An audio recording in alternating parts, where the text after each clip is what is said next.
Cumprimento todos os irmãos com a paz do Senhor. Nós iremos iniciar mais uma aula da EBD da AD São José. Devido a esses tempos, estamos aí fazendo a aula por meio da tecnologia que nós temos, que é através do YouTube, através de gravações, para que a obra de Deus não fique parada e nós possamos concluir este curso, que esse módulo de uma forma gloriosa e que o nome do Senhor seja glorificado. Bom, irmãos, a lição de hoje é a lição de número 13, Josué, ser forte e corajoso, eu sou contigo, deixando um legado para as gerações. Então, essa lição é uma lição onde nós iremos aprender o que nós podemos deixar para as gerações futuras, como nós devemos através do nosso testemunho, da nossa maneira de viver, qual é o legado que nós, como igreja, como corpo de Cristo, iremos deixar para as futuras gerações, para os nossos filhos, para os nossos netos, para a nossa família. Então, é uma lição muito importante, é uma lição fundamental, e eu creio que Deus vai falar poderosamente através dessa lição de hoje, que nós possamos ser edificados por meio da palavra.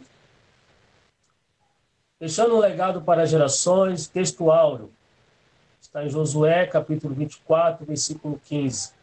Porém, se vos parece mal servir ao Senhor, escolhei hoje a quem sirvais, se aos deuses a quem serviram vossos pais, que estavam da além do Eufrates, ou aos deuses dos amorreus em cuja terra habitais. Eu e minha casa serviremos ao Senhor. A verdade prática diz assim: as promessas de Deus transcendem as gerações e vão além das conquistas terrenas, pois incluem a vida eterna no reino de nosso Pai. Então nós vejamos que Josué vai fazer ali uma reunião com os líderes mais importantes de Israel, representantes do povo, e essa reunião é uma aliança que Josué vai trazer à memória o que Deus fez durante a trajetória, desde os patriarcas até aquele momento em que eles tomam posse da terra. Então, as promessas de Deus transcendem as gerações e vão além das conquistas terrenas, Então, nós vamos ver que quando nós fazemos algo grandioso, na obra de Deus, no ministério, grandes homens, como, por exemplo, Billy Graham, Lutero, Calvino, homens que foram afinco na obra de Deus, no ministério, nós vejamos que até hoje nós falamos desses homens que fizeram a história, dos discípulos de Paulo, de Pedro, homens que as suas histórias transcendem as gerações e vão além das conquistas terrenas. Então, é o que nós podemos aprender com a verdade prática e inclui na vida eterna. Quão maravilhoso será quando nós chegarmos na presença de Deus e ouvir o Senhor Jesus Cristo, servo bom e fiel. Então vamos para a leitura, conforme a leitura bíblica que está na nossa revista, Josué capítulo 24, do versículo 13 até o 33. Diz assim a palavra: dei-vos a terra em que não trabalhaste, cidades que não edificastes, e habitais nelas, comei das vinhas e dos olivais que não plantastes. Agora, pois, temei ao Senhor e serviu com integridade e com fidelidade. Deitai fora os deuses, aos quais serviram vossos pais da além do Eufrates e no Egito, e servi ao Senhor. Porém, vos parece mal servir ao Senhor, escolhei hoje a quem sirvais, se aos deuses a quem serviram vossos pais que estavam além do Eufrates, ou aos deuses dos amorreus, em cuja terra habitais. Eu e minha casa serviremos ao Senhor. Então respondeu o povo e disse: longe de nós abandonarmos o Senhor para servirmos a outros deuses, porque o Senhor é o nosso Deus. Ele é quem nos fez subir, a nós e a nossos pais, da terra do Egito, da casa da servidão, quem fez estes grandes sinais aos nossos olhos e nos guardou por todo o caminho em que andamos, entre todos os povos pelos meios dos quais passamos. O Senhor expulsou de diante de nós todas estas gentes, até o amorreu, morador da terra. Portanto, nós também serviremos ao Senhor, pois ele é o nosso Deus. Então Josué disse ao povo: não podereis servir ao Senhor, porquanto é Deus santo, Deus zeloso, que não perdoará a vossa transgressão nem os vossos pecados. Se deixardes o Senhor e servirdes a deuses estranhos, então ele se voltará e vos fará mal, e vos consumirá depois de vos ter feito bem. Então disse o povo a Josué: não, antes serviremos ao Senhor. Josué disse ao povo: sois testemunhas contra vós mesmos de que escolhestes o Senhor para o servir. E disseram: nós o somos. Agora, pois, deitai fora os deuses estranhos que há no meio de vós, e inclinai o coração ao Senhor, Deus de Israel. Disse o povo a Josué: ao Senhor nosso Deus serviremos e obedeceremos a sua voz. Assim, aquele dia, fez Josué aliança com o povo, e lá pôs por estatuto e direito em Siquém. Josué escreveu estas palavras no livro da lei de Deus. Tomou uma grande pedra e a erigiu ali debaixo do carvalho que estava em lugar santo do Senhor. Disse Josué a todo o povo: eis que esta pedra nos será testemunha, pois ouviu todas as palavras que o Senhor nos tem dito. Portanto, será testemunha contra vós outros, para que não mintais a vosso Deus. Então Josué despediu o povo, cada um para a sua herança. Depois dessas coisas, sucedeu que Josué, filho de Nun, servo do Senhor, faleceu com a idade de 110 anos. Sepultaram-no na sua própria herança, em Timnat-Será, que está na região montanhosa de Efraim, para o norte do monte Gaás. Serviu, pois, Israel ao Senhor todos os dias de Josué e todos os dias dos anciãos que ainda sobreviveram por muito tempo depois de Josué, e que sabiam todas as obras feitas pelo Senhor a Israel. Os ossos de José, que os filhos de Israel trouxeram do Egito, enterraram-nos em Siquém, naquela parte do campo que Jacó comprara aos filhos de Ramon, pai de Siquém, por 100 peças de prata, e que veio a ser a herança dos filhos de José. Faleceu também Eleazar, filho de Arão, e o sepultaram em Gibeá, pertencente a Finéias, seu filho, a qual lhe fora dada na região montanhosa de Efraim. Então vamos aqui para a introdução. A obediência de Israel fornece o pano de fundo para as cerimônias de estabelecimento de aliança em Josué, capítulo de número 24.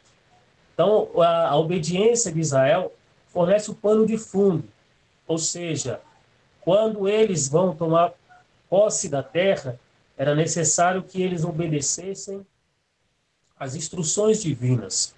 E, através da obediência, o povo de Israel conquistaria a terra, ficaria na terra, tomaria posse da terra e viveria em paz na terra. Então, para que isso acontecesse, era necessário que o povo obedecesse às instruções e às ordens divinas. Segundo tópico, Josué 24 conduz ao apogeu todos os atos de Deus, relacionar-se com seu povo ao criá-lo e estabelecê-los na terra.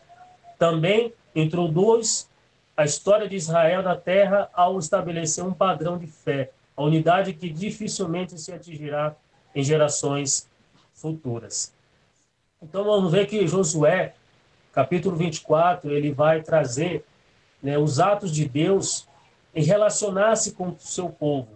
Né? Deus ali ele faz a história junto com o povo, e Deus quer fazer história juntamente com o povo a qual ele escolheu, ao qual ele formou para relacionar-se né, com o seu povo e se esse povo ser uma unidade, esse povo ser um povo forte, unido, que estaria naquela terra, venceria as batalhas com a ajuda do Eterno. Então, era necessário ter essa unidade, né? Então, é por isso que Josué ele vai trazer o povo, né, principalmente ali os seus líderes, para que eles ouvissem as instruções e passassem para os seus súditos também, e que eles vivessem nessa unidade de fé.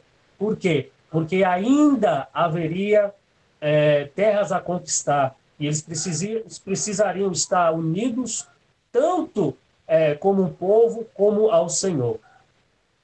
O fato de que os israelitas se apresentarem diante de Deus deixa implícita duas coisas. Deus ia estabelecer uma aliança com eles, e era um tempo de transição na liderança.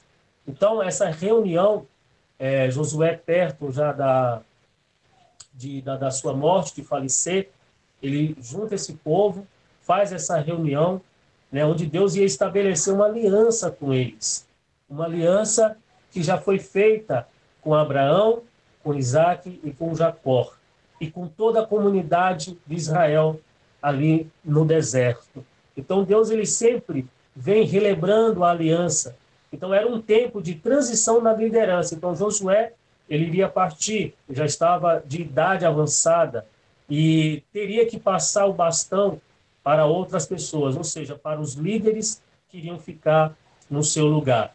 Então, essa transição de liderança precisava ter uma aliança com o Eterno, precisava ter essa aliança para que eles continuassem a conquistar a terra e viver em paz nela. Então, essa transição que é feita através ali de Josué, juntamente com o sacerdote Finéias, né, e Eliezer, era uma transição para que eles fossem ser ali abençoados naquela terra, vivessem de uma forma poderosa, e ali Deus iria abençoar fortemente, mas para isso eles precisariam estar na aliança com o nosso Deus.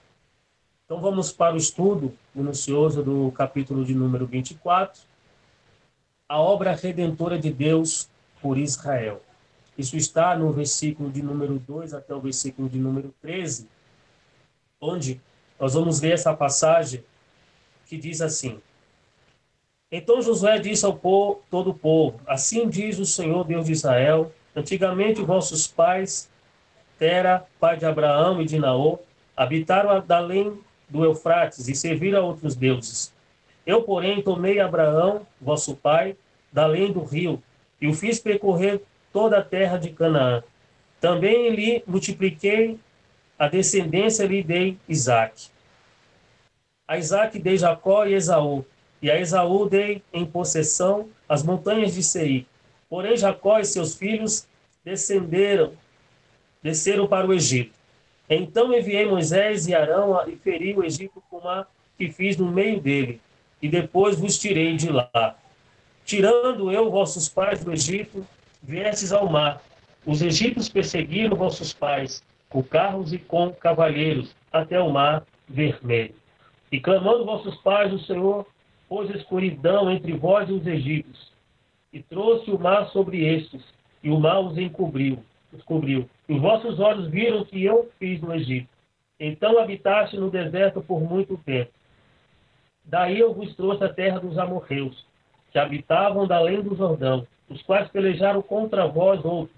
Porém os entreguei nas vossas mãos, e possuíste a sua terra, e o destruí diante de vós.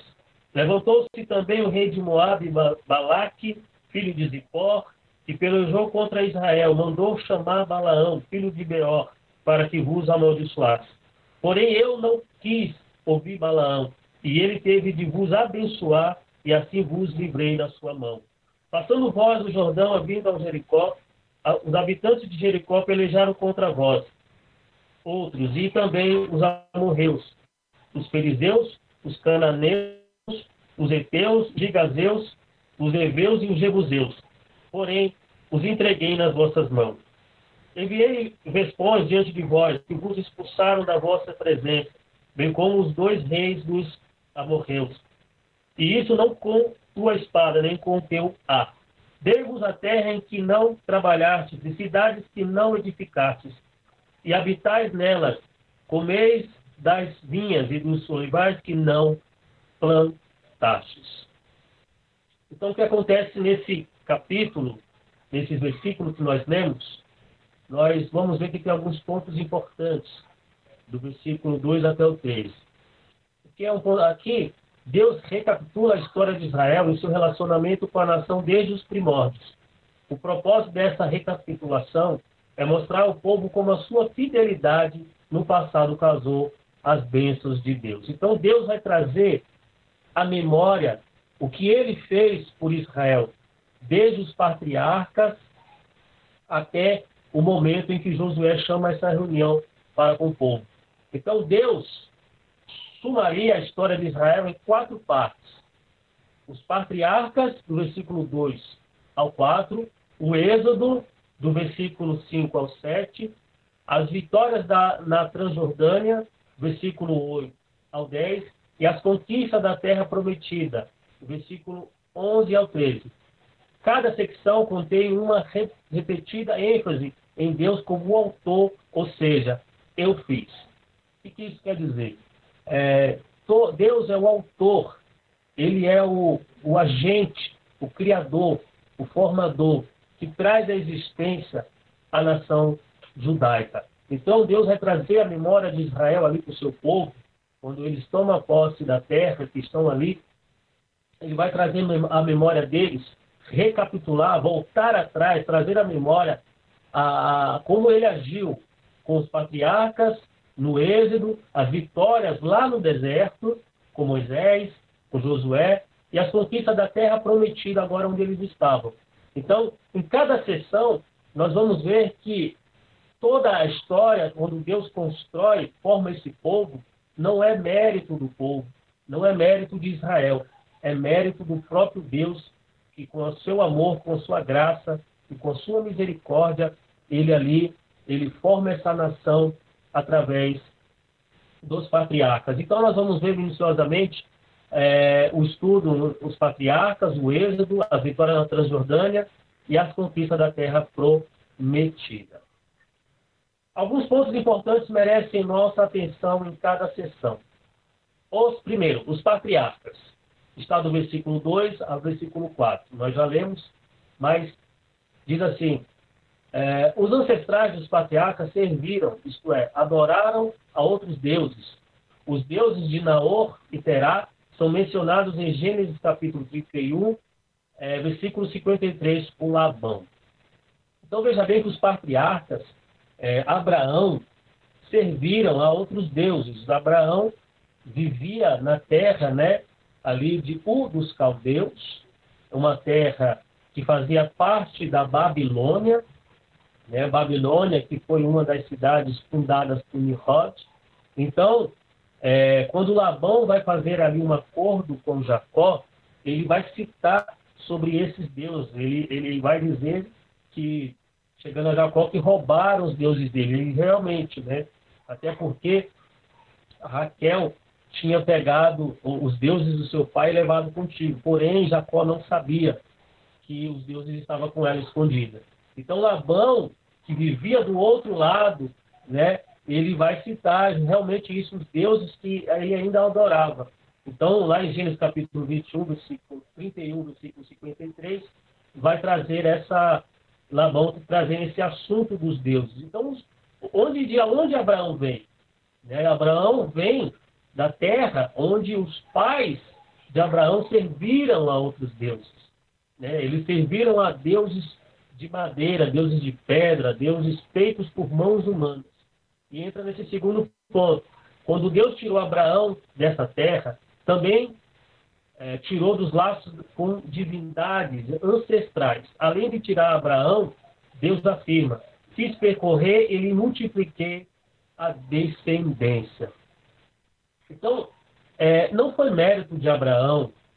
Abraão, ele vivia em uma comunidade pagã, em uma comunidade onde os seus pais adoravam outros deuses. Só que diz a história que Abraão ele começou a venerar, a buscar a esse Deus invisível. E Deus ele viu esse interesse em Abraão. Só que para Deus conhecer o Deus invisível, ele teria que conhecer o Deus do impossível. Então é por isso que Deus vai chamá-lo, né? Sai da tua terra, no meio da tua parentela e vá para o lugar que... Quando Abraão toma essa decisão e parte sentido as terras de Canaã. Por isso que Deus vai dizer, fiz percorrer e lhe multipliquei a sua descendência. Deus declara que foi responsável por cada geração dos patriarcas. Deus esteve no controle desde o princípio. E tudo aconteceu de acordo com o seu plano, até mesmo a descida ao Egito. Tudo estava no plano de Deus. Tudo foi conforme Deus havia planejado. Deus chama Abraão, de Abraão ele vai formar, né, a nação judaica. Vem Isaac, vem Jacó e as tribos, através dos filhos de Jacó, nasce aí as 12, que são as 12 tribos de Israel. Então, tudo o Deus é o quê? Ele é o autor, ele é o consumador. E tudo por quê? Pela própria graça de Deus. Não é mérito, não foi mérito, né, de Abraão, não foi mérito de Isaac, não foi mérito de Jacó. Né? Até porque foram homens que tiveram falhas, tiveram defeitos, mas tudo nós vemos que é pelo amor e a graça de Deus. Da onde essa nação, Deus vai formar essa nação, e viria o Salvador, o Messias. Então não há mérito nenhum, por exemplo, na salvação das nossas almas. Né? Não é pelo que nós fazemos, não é porque nós somos bons, não é porque nós merecemos, né? Mas é porque Deus escolheu e achou dessa maneira, trazendo a sua graça, a sua misericórdia para as nossas vidas. Então Deus faz isso também, ele fez isso na história e ainda continua fazendo no decorrer da história, através dos patriarcas, através da nação judaica, através do Messias, vindo pelos discípulos, e essa palavra chegou até nós, e nós iremos herdar o novo céu e a nova terra pelo amor e a graça do Senhor. Vamos à parte do Êxodo, que vai falar do versículo de número 2, do versículo número 5 até o versículo de número 7, que então enviei Moisés e Arão e feri o Egito com um que fiz no meio dele, e depois os tirei de lá. Tirando eu vossos pais do Egito, viesse ao mar. Os egípcios perseguiram vossos pais, com carros e com cavalheiros, até o mar vermelho. E clamando vossos pais, o Senhor pôs escuridão entre vós e os egípcios, e trouxe o mar sobre estes, e o mar os cobriu. E os vossos olhos viram o que eu fiz no Egito. Então habitaste no deserto por muito tempo. Então Deus vai trazer à memória de Israel o momento do Êxodo. Qual foi o momento do Êxodo? Primeiro ponto, Deus livrou Israel do Egito mediante suas poderosas maravilhas. Dessa maneira, Josué descreve as pragas com que Deus feriu o Egito e a proteção a Israel do exército egípcio quando trouxe o mar sobre estes e o mar os encobriu. Então Deus, para resgatar o povo ali de Israel, lá no Egito, que vivia na escravidão, Deus ele mostra sinais e maravilhas. É óbvio que Deus ali ele vai usar o seu poder justamente naquilo que os egípcios veneravam, naquilo em que os egípcios eles consideravam que era deuses. Por exemplo, eles veneravam o rio Nilo, né, dizendo que o Nilo ele tinha a sua própria nascente, a sua própria vida, e eles veneravam o rio Nilo como um deus. E nós vamos ver que através de Arão e Moisés, Deus vai fazer com que, de uma forma milagrosa, que a água do Nilo se transforme em sangue. Então, já atinge um dos deuses que eles veneravam naquela época, que era o rio Nilo. A todas as manhãs, o faraó iria diante do rio Nilo para fazer suas orações e contemplar o rio, aquela divindade. E Deus justamente envia Arão e Moisés para ferir as águas do Nilo. Outra veneração que os egípcios tinham era adorar o sol, Deus Ra, né? E nós sabemos que no Egito, o que Deus traz de uma das pragas do Egito é justamente a escuridão, né? Para mostrar para o rei do Egito, que se sentia um Deus também, filho de deuses, para mostrar para o rei do Egito, o Deus do Egito, que o sol não era nada mais, nada menos de uma obra da criação do Eterno. Então, quando Deus ele traz ali a escuridão sobre a terra do Egito, ele mostra que, e todos os outros milagres, ele vai mostrar que ele está acima de qualquer deuses em que os homens podem venerar ou achar que é uma divindade. Então, ele mostra ali que ele é o Deus Todo-Poderoso e com um braço forte, com poderosas milagres e maravilhas, Deus vai tirar o povo ali do Egito. Israel tem de entender que seu Deus pode conceder vitória para todos os inimigos que permanecerem na terra. Nenhum obstáculo, natural ou humano, conseguiria deter o avanço de Israel. Nada, natural ou humano, poderia deter o avanço de Israel. Por quê? Porque o próprio Deus é quem estava agindo a favor de Israel. É por isso que diz que quando Deus age, quem impedirá a mão do Senhor? Então, nós temos que entender que Deus pode conceder vitória sobre todos os inimigos. Não temos que ter medo do inimigo, do adversário, porque se eu estou com uma aliança com Deus, se eu estou debaixo da graça, do amor, da misericórdia, do selo do Espírito Santo e do sangue carmesim de Jesus, eu tenho a certeza que nenhum obstáculo, que nenhum impedimento pode haver se Deus agir em nosso favor. Nem natural ou nem humano, né? Pode deter o avanço da fé daqueles que acreditam no Deus de Israel. Terceiro ponto, as vitórias na Transjordânia. Está do versículo 8, capítulo 24 de Josué, versículo 8 a 10. Diz assim: Daí eu vos trouxe a terra dos amorreus, que habitavam da além do Jordão, os quais pelejaram contra vós, outros. Porém, os entreguei nas vossas mãos. Veja que Deus fala: eu vos entreguei em vossas mãos, e possuístes a sua terra, e os destruí diante de vós. Levantou-se também o rei de Moabe, Balaque, filho de Zipó, e pelejou contra Israel.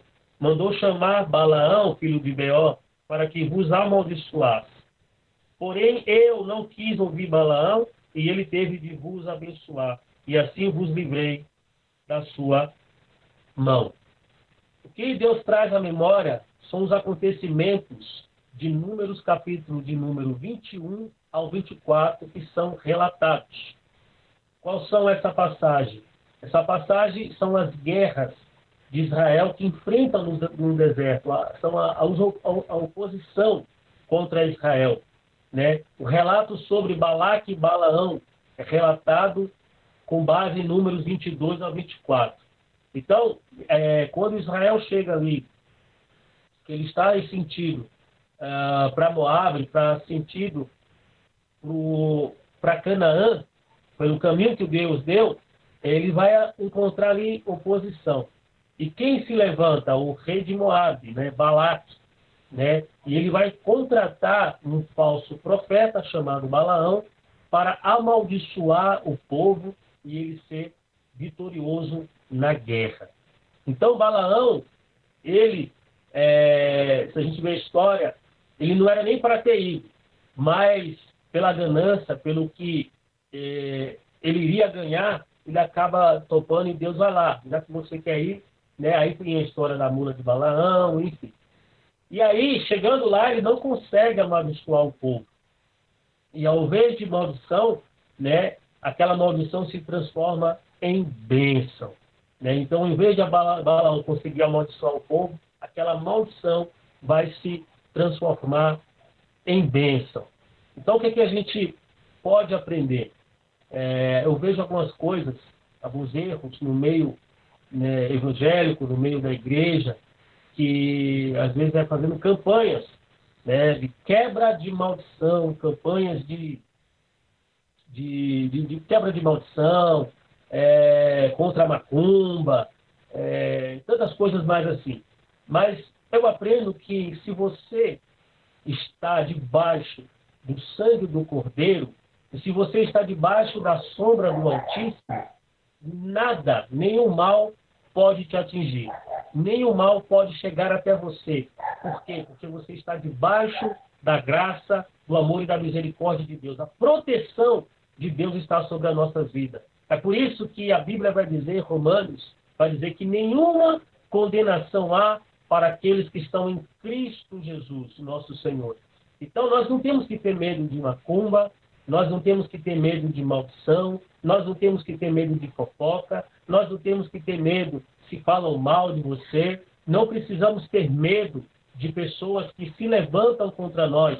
Por quê? Porque se vierem trazer uma maldição para a minha e a sua vida, nós vamos entender que essa maldição que querem lançar contra nós pode se tornar em bênção. E sabemos que Deus ele está ao nosso redor como um escudo. E aquilo que lança contra nós volta para a própria pessoa mesmo, para aquele que quer nos fazer o mal. Então é isso que aconteceu ali em Números, do capítulo 21 ao 24. Então, Deus vai trazer a memória de Israel, que Israel nem sabia que iria receber uma maldição, mas Deus estava sabendo. Então, Deus, mesmo que nós não saibamos que pessoas estão se levantando contra nós, estão querendo trazer maldição contra a nossa vida, querem fazer algum mal, mesmo nós não sabemos, mas Deus está vendo e Deus está nos protegendo. Terceiro ponto, a Abraão Deus resgatou de outros deuses. Os pais deles viviam venerando outros deuses. A Israel Deus livrou do poderoso exército egípcio. No caso de Balaão, Deus suplantou o poder de um profeta e a sua maldição, e a transformou numa bênção para o seu povo, dessa forma, livrando. Então, Deus transformou aquela bênção, aquela maldição, transformou numa bênção para o seu povo, de forma livrando, trazendo livramento para o seu povo. Por isso que eu digo, nenhuma maldição pode chegar em nossas vidas, nós que vivemos, para quem vive, quem tem uma aliança com o Senhor, quem vive a palavra, quem está selado com o Espírito Santo, está com a marca do sangue do Cordeiro na nossa vida, nenhuma maldição pode chegar até nós, nem macumba, nem o que as pessoas quiserem inventar aí, não chega contra nós, porque Deus é a nossa proteção, o nosso refúgio e a nossa fortaleza. Ponto 4. As conquistas da terra prometida. Do versículo 11 ao 13. Josué, capítulo 24, versículo 11 ao 13. Passando vós o Jordão e vindo a Jericó, os habitantes de Jericó pelejaram contra vós outros, e também os amorreus, os fariseus, os cananeus, os heteus, os gigazeus, os heveus e os jebuseus. Porém os entreguei nas vossas mãos. Enviei vespões diante de vós, que os expulsaram da vossa presença, bem como 2 reis dos amorreus. E isso não com tua espada, nem com o teu arco. Dei-vos a terra em que não trabalhastes, e cidades que não edificastes, e habitais nelas, comeis das vinhas e dos olivais que não plantastes. Então Deus vai dizer assim, o que acontece? Descreve-se a conquista da terra a oeste do Jordão. Esses versículos falam disso. Como aconteceu com o relato dos eventos da Transjordânia, as guerras, que o povo vieram contra Israel, o inimigo é quem inicia a batalha. Pelejaram contra vós. Assim como no versículo 8, o cenário muda quando Deus diz, eu vos entreguei nas vossas mãos. Dessa forma, uma vez mais, a conquista da vitória pertence exclusivamente a Deus. O povo simplesmente entra na terra, ocupa e recebe riquezas dessa terra. O que acontece com Israel é que normalmente, e isso acontece até os dias de hoje, é que os inimigos que se levantam contra Israel, não é Israel que se levanta contra os inimigos. São os inimigos que se levantam contra Israel. Isso acontece até hoje. Essa história vem de muito tempo, muitos séculos, vem de milênios, né? Onde os inimigos se levantam para pelejar contra Israel. Então, seja do Iraque, ali do Afeganistão, aquela terra do Oriente ao redor de Israel, sempre os inimigos se levantam contra a nação judaica, o povo de Israel. Enfim, e toda vez que os inimigos se levantam contra o povo de Israel, o povo de Israel vence a guerra. Não tem como vencer a nação judaica. Por quê? A não ser que o próprio Deus permita. Toda vez que Israel é destruído, é levado para o exílio, é porque o próprio Deus permitiu. Se Deus não permitir, Israel é invencível, né? Mas mesmo assim, diante de tantas coisas, de tantas atrocidades que aconteceu com a nação judaica, as promessas de Deus se cumprem na vida deles, né? As promessas de volta à terra, eles estão lá. As promessas do Messias, que virá novamente, de que o povo, a nação judaica, iria novamente ser uma nação forte, né? Temos a guerra dos 6 dias de Israel, que foi de uma forma, eles venceram aquela batalha em sua história de uma forma sobrenatural, né? Não tinha como Israel vencer aquele povo ao seu redor, mas venceram, eu acredito, com a ajuda do Eterno. Quando Israel é estabelecido novamente na sua terra, eu acredito que é uma ação divina, até mesmo para cumprimento das promessas da palavra do Senhor, que iria juntar o seu povo novamente, levá-los juntamente para o lugar, o seu território. Temos hoje o Israel verdadeiro, o Israel espiritual, mas temos uma nação que ainda guarda os princípios, ainda são guardiões da palavra e das escrituras sagradas.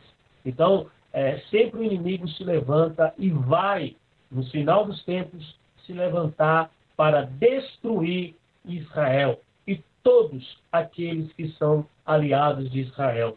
Então, é por isso que, como diz o livro de Apocalipse, isso vai acontecer. Segundo ponto, a graça de Deus deu a terra as suas riquezas a Israel. Esse versículo descreve o cumprimento de todas as promessas de Deus na riqueza e bênção que Israel recebeu gratuitamente de Deus.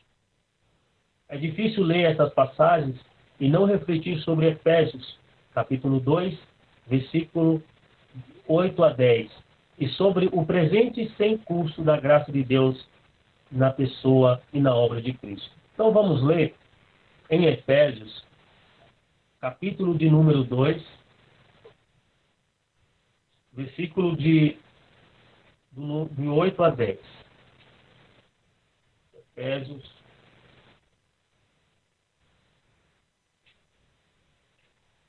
capítulo 2, versículo de 8 a 10, diz assim, ó: Porque pela graça sois salvos, mediante a fé, e isso não vem de vós, é dom de Deus, não de obras, para que ninguém se glorie. Pois somos feitura dele, criados em Cristo Jesus para boas obras, as quais Deus de antemão preparou para que andássemos nelas.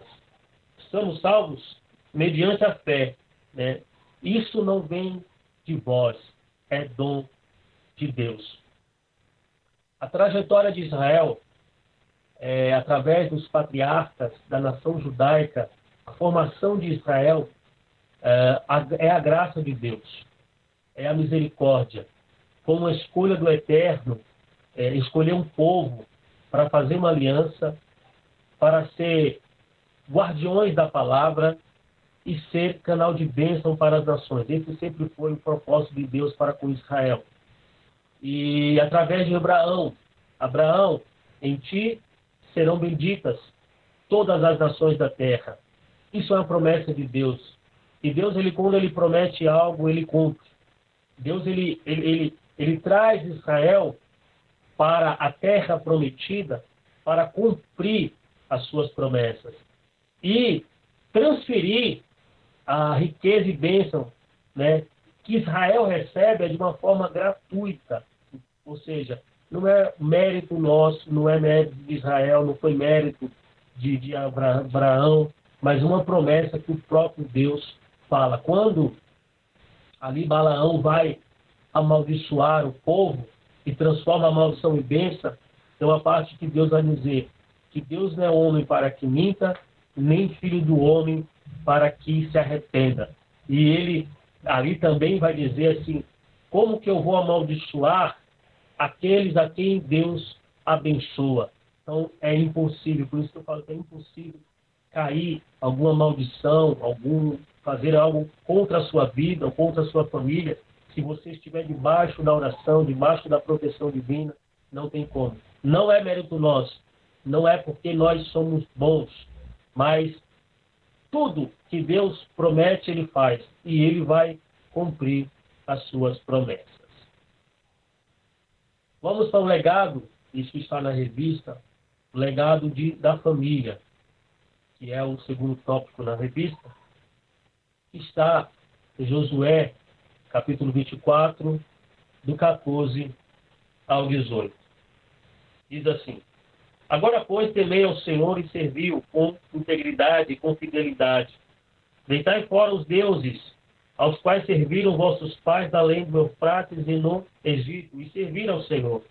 Porém, se vos parece mal servir ao Senhor, escolhei hoje a quem servais, se aos deuses a quem serviram vossos pais, que estavam da além do Eufrates, ou aos deuses dos amorreus, em cuja terra habitais.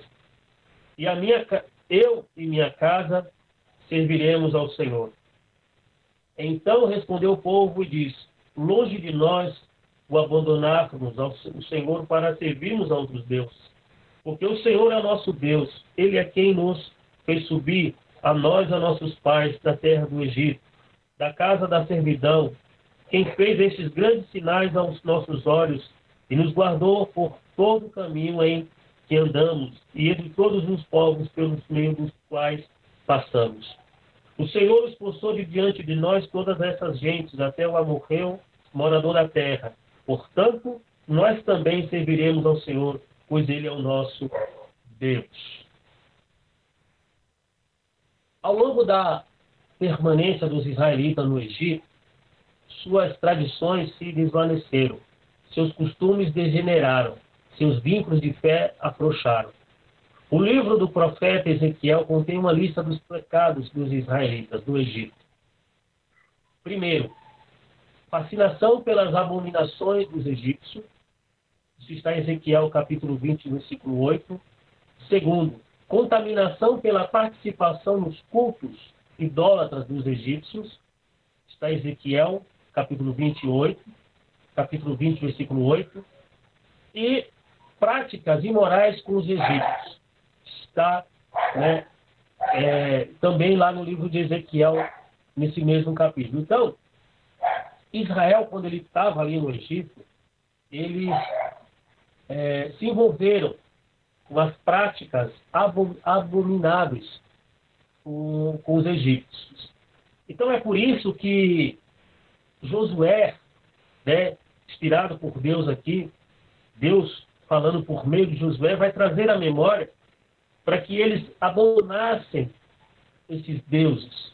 Vejamos que Deus, mesmo Israel, vivendo na sua prática pecaminosa, carregando ídolos, trazendo o Egito em si, Deus ainda, para cumprir a sua promessa e com a sua graça e misericórdia, Ele vai resgatar, vai tirar esse povo do Egito.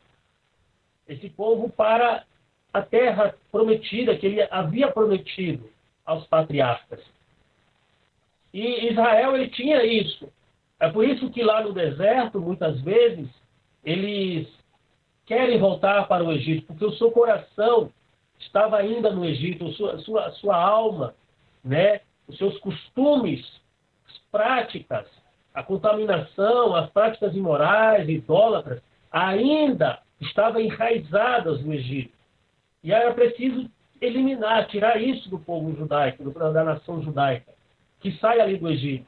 Deus ele faz ali seus milagres, suas maravilhas, né, trazendo esse povo, fazendo, né, formando uma nação, mas o maior desejo de Deus é que eles tirassem essa contaminação, saíssem, né, tirassem do coração, né, o desejo de ficar no Egito.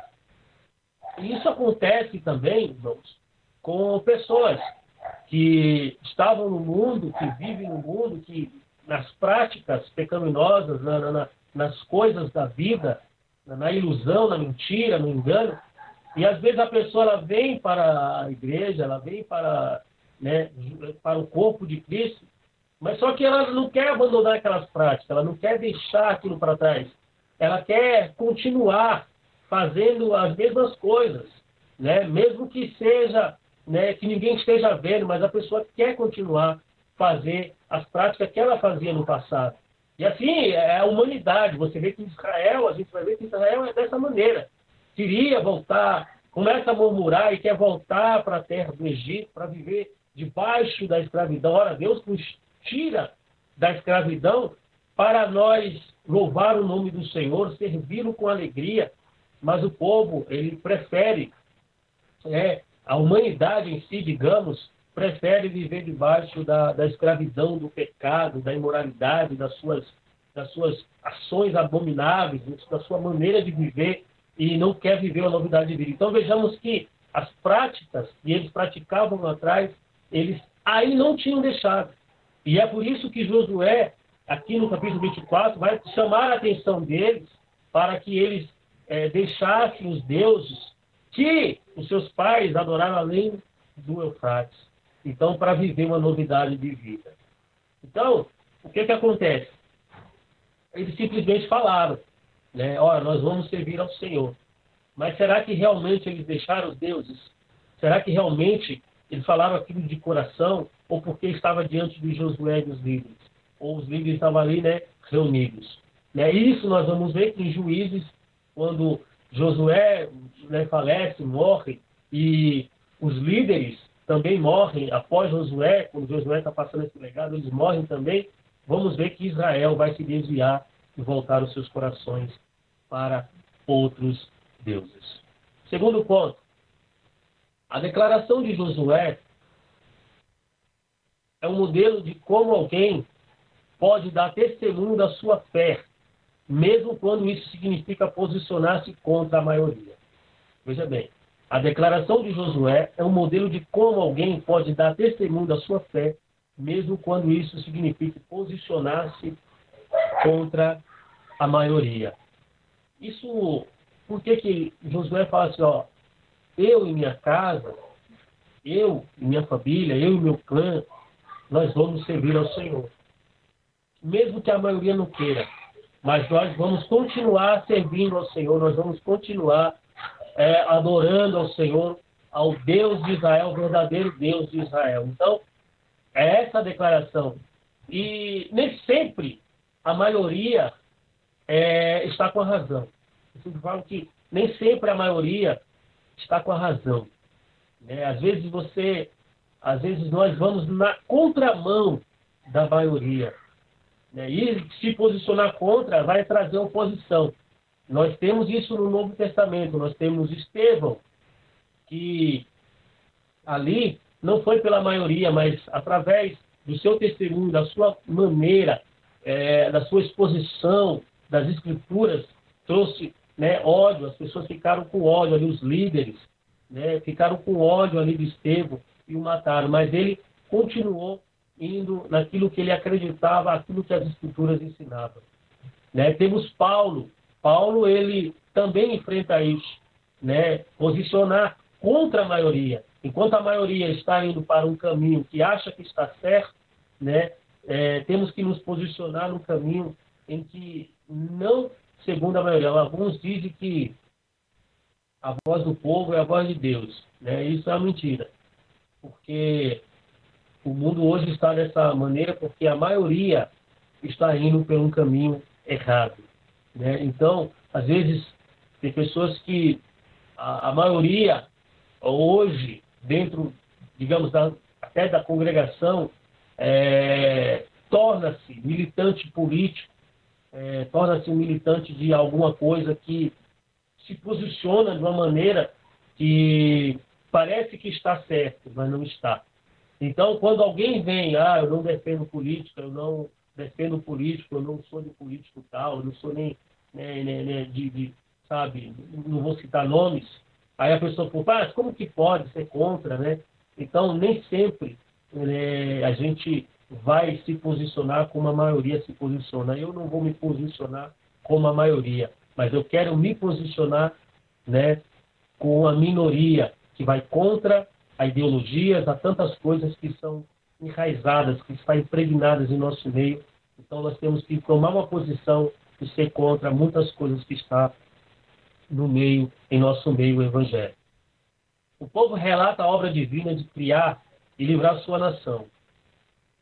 Repete suas experiências recentes de atos divinos vitoriosos, tanto como uma confissão que demonstra que creem no Deus de Israel, quanto para mostrar que concordam com a fala de Josué sobre a aliança. Então o povo, ele vai repetir suas experiências recentes de atos divinos vitoriosos, tanto como uma confissão que demonstra que crê no Deus.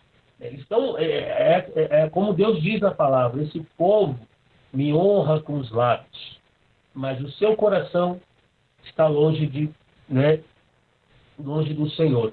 Então vejamos que o povo, no momento ali, eles falaram, olha, nós adoramos ao único Deus, o Deus de Israel. É o único Deus que nós vamos adorar, é o único Deus que nós vamos glorificar, nós serviremos ao Senhor. Mas às vezes, aquilo que eles falaram foi da boca para fora, porque nós vamos ver que a história vai contar adiante que eles vão se desviar e vão voltar para as suas práticas abomináveis. Tá bom? Então o povo ali, eles demonstram, como se fosse um fingimento. A pessoa que aparece, parece com um fingimento. Não, eu parei de fazer tais coisas, mas na verdade está fingindo. Na verdade está ali dando, achando que está enganando, mas enganando outra pessoa, mas não está enganando nem o Eterno e a si mesmo às vezes. Então o povo ali, ele faz essa confissão, de que vai crer no Senhor, demonstra que tem Deus, e na realidade falaram somente da boca para fora. O legado que vence a morte. Josué capítulo 24, do 25 ao 33, nós lemos isso. Vai ser a passagem onde Josué vai ali falecer juntamente com o sacerdote Eliezer. E qual é o legado? O legado que vence a morte. Então, o fato de Josué ter posto aliança por escrito deu a ela uma autoridade permanente e imutável. Vamos ler essa parte para que vocês entendam um pouco melhor. Josué capítulo 24, 25 ao 33. Assim, naquele dia, fez Josué aliança com o povo e lhe pôs por estatuto o direito em Siquém. Josué escreveu essas palavras no livro da lei de Deus. Tomou uma grande pedra e a erigiu ali debaixo do carvalho, que estava em um lugar santo do Senhor. Disse Josué a todo o povo, eis que esta pedra não será testemunha, pois ouviu todas as palavras que o Senhor nos tem dito. Portanto, será testemunha contra vós outros, para que não mintais a vosso Deus. Então Josué despediu o povo, cada um para a sua herança. Depois dessas coisas, sucedeu que Josué, filho de Nun, servo do Senhor, faleceu com a idade de 110 anos. Sepultaram-no na sua própria herança, em Timate-Será, que está na região montanhosa de Efraim, para o norte do monte Gaás. Serviu, pois, Israel ao Senhor todos os dias de Josué e todos os dias dos anciãos que ainda sobreviveram por muito tempo depois de Josué e que sabiam todas as obras feitas pelo Senhor a Israel. Os ossos de José, que os filhos de Israel trouxeram do Egito, enterraram-no em Siquém, naquela parte do campo que Jacó comprara aos filhos de Amor, pai de Siquém, por 100 peças de prata, e que veio a ser a herança dos filhos de José. Faleceu também Eliezer, filho de Arão, e o sepultaram em Gibeá, pertencente a Finéias, seu filho, a qual lhe fora dada na região montanhosa de Efraim. O fato de ter posto a aliança, primeiro ponto aí nesse slide, o escrito deu a ela uma autoridade permanente e imutável. Estaria disponível para o estudo e consulta. Para o Israel antigo, escrever e preservar a aliança tornou-se acessível ao maior número possível de pessoas. Então, Josué, ele vai escrever por escrito tudo que foi feito ali com o povo naquela reunião. E ele vai trazer uma pedra como testemunha, como um memorial de uma aliança, de uma conversa, de que havia feito aliança com o Eterno. Antigamente, as pessoas no Oriente, quando faziam um pacto, faziam uma aliança, eles faziam a outros deuses ou a outras divindades. Como Israel, o povo judeu, não crê em outras divindades, somente no Deus verdadeiro, e o povo, então eles pegam uma pedra como testemunho, como fez Jacó. Para quem lembra, Jacó, ele faz uma promessa, ele faz ali um acordo com Deus ali, e ele usa a pedra como testemunha daquele momento ali que ele teve aquela experiência com Deus. Então Josué, ele vai trazer, para deixar na memória, o judeu, ele preserva muito a escrita, o documento, tem que ter um documento que prove, escrito, que o que vocês estão falando é verdade. Então o povo judaico é dessa maneira. Tem que escrever, tem que ter alguma testemunha. Lembra também quando eles atravessam o Jordão, levanta um monumento de pedra, tanto no rio como também fora, para mostrar para as futuras gerações o que Deus tinha feito para com eles. E isso transmitir para as gerações futuras. Então ali é um testemunho, e eles iam mostrar, assim fez o Senhor com os filhos de Israel, nossos pais, nossos antepassados, e lendo a história. Então, e essa história registrada ficou para nós também, é por isso que nós estamos estudando esse livro, que é o livro de Josué. Então, essa história chegou para nós, e hoje nós temos, nós podemos ter o privilégio de ler essa história, de estudar essa história, de meditar na história e aprender com essa história, com a nação judaica, com o povo de Israel, como diz o apóstolo Paulo, que toda a escritura serve para ensino, para exortação, e que nós possamos também aprender com o que foi com Israel, e não repetir os erros que Israel fez no passado. Segundo ponto, tal como Moisés, por ocasião de sua morte, Josué recebe o título de servo do Senhor. A duração da sua vida foi de 110 anos. Isso indica uma vida abençoada por Deus, vida com um chamado especial a realizar todas as coisas que Deus ordenara. Então, como Moisés, Josué vai ser chamado o servo do Senhor. O historiador Flávio Josefo vai dizer que Josué serviu juntamente com Moisés os 40 anos no deserto. Depois, após a morte de Moisés, Josué serve ainda mais 25 anos. Então, Josué, ele foi um homem que se dedicou ao reino, se dedicou a viver na presença de Deus, e como capitão do exército, como sucessor de Moisés, tudo ele fez conforme Deus o instruiu, a divisão das terras. Então foi um homem íntegro, foi um homem que que fez tudo conforme as instruções, os mandamentos do Senhor, até os últimos dias da sua vida. Então, é uma referência de Josué. E ali, a Bíblia chama as Escrituras de servo do Senhor, como um homem que serviu verdadeiramente ao Senhor com integridade, com verdade, fazendo o que era justo, o que era correto, e realmente foi um homem que viveu para servir ao Senhor. Quantos homens grandes na história da humanidade, como Moisés, como Josué, como os profetas, como Jesus, como os discípulos, e depois dos discípulos vieram outros homens, grandes homens, que fizeram a história, que se dedicaram como servo do Senhor para que o reino de Deus fosse manifestado e a palavra ensinada, né? Se dedicaram ao ensino, à pregação, à evangelização, Billy Graham, né? Os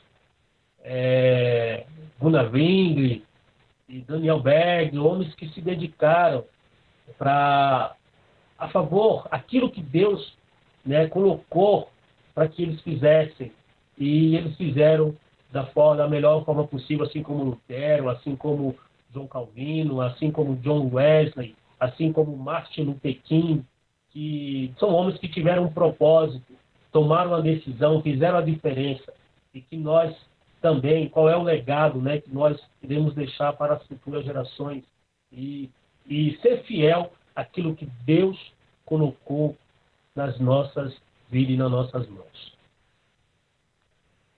Esse terceiro ponto, ao chegar no final do livro de Josué, somos lembrados de que nossas vidas não falam apenas a nossa geração, mas também as próximas gerações, as próximas que virão. Vê-se que, por muito tempo, Israel serviu a Deus depois de Josué. De igual modo, o sacerdote Eliezer foi sepultado, mas seu filho Finéas já atuava também. Então, ao chegar ao final do livro, Josué, somos lembrados que a nossa vida pode deixar um legado também para as futuras gerações, né? Também que virão.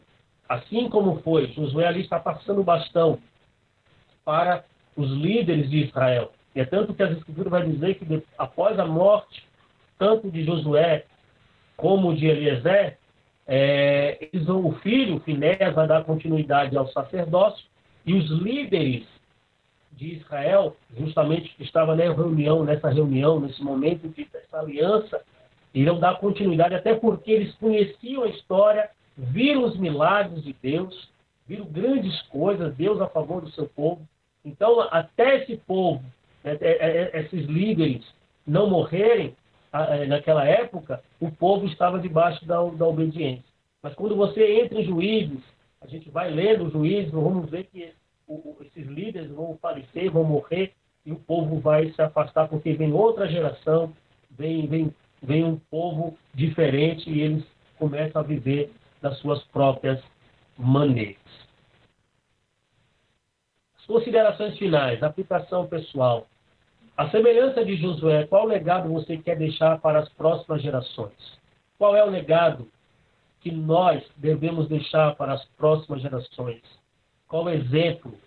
Né? Como será, por exemplo, se viermos a falecer e no nosso funeral, como que vai ser? Foi um grande homem de Deus, foi uma grande mulher de Deus, foi um jovem de Deus, se dedicou ao reino de Deus. Qual o legado que nós vamos deixar para os nossos filhos, para a nossa família, os nossos netos, para as futuras gerações? Como já falei antes, grandes homens deixaram um legado, deixaram uma marca na história. E qual é a marca, né, que nós devemos deixar? Marcas boas, em que as pessoas vão trazer à memória grandes atitudes, grandes ações, grandes feitos que nós fazemos ou fizemos no nome do Eterno. Qual vai ser, né, o legado que nós vamos deixar? Nós temos que nos preocupar com isso, né? Hoje a igreja ela precisa, qual o legado hoje a igreja vai deixar para as futuras gerações que virão? É uma igreja apóstata, uma igreja fraca, uma igreja que não busca, que é uma igreja materialista, é uma igreja... Qual é o legado que nós vamos deixar para as futuras gerações? Essa é a pergunta. Nós precisamos fazer a diferença agora na história e deixar um legado para as gerações futuras. Né? Certa vez eu fui ver um relato e uma mãe, né, mataram o filho dela e essa mãe disse: graças a Deus que o mataram. Aí foi perguntar a história por quê? Porque o filho dela, totalmente dominado pelo maligno, tirava a vida de outras pessoas. E perguntaram para ela por quê? Porque aí ela respondeu: porque ele tirou muitas vidas e se ele continuasse vivo, ele ia tirar muito mais vidas e outras mães iriam chorar. Então, qual é o legado? Será que no nosso funeral as pessoas vão dizer graças a Deus que morreu, né? Foi mais um, vai com Deus, ou vai não sei para onde? Qual é o legado que nós vamos deixar? Uma própria mãe abrir a sua boca para falar isso é sinal que uma coisa é certa. Ou será que vão dizer em homenagem, né? Foi um grande homem, foi uma grande mulher de Deus que viveu totalmente uma vida no Senhor. Como você quer ser lembrado, né? Como que nós vamos ser lembrados? Eu já disse, como é que você quer ser lembrado? Deus o ajudará a viver uma vida santa e produtiva, e assim vir a construir o seu legado, para o bem de seus filhos e netos, no qual o Senhor seja honrado e glorificado. Amém. Então, queridos, como que eu vou ser lembrado? Como que nós iremos ser lembrados na história? Grandes homens são lembrados na história, das escrituras sagradas, na história de Israel. Grandes rabinos, grandes mestres, Jesus, discípulos, né? Como que nós vamos ser lembrados ali nessa história? Principalmente na nossa família, na nossa casa, como que as pessoas irão se comportar mediante a tantas coisas que está acontecendo. Então essa é a lição, as considerações finais. Que Deus abençoe e que nós possamos, assim, estar preparados para uma nova história, sabendo que Deus é quem nos guia, Deus é quem nos leva ao caminho para a eternidade. E que diante do Senhor nós possamos regozijar na presença do Eterno. Que possamos ser como Josué, fiéis, começou como auxiliar, sucessor, deixou Israel ali na terra prometida, cumpriu-se a promessa e tudo foi assim conforme Deus tinha determinado para o seu povo.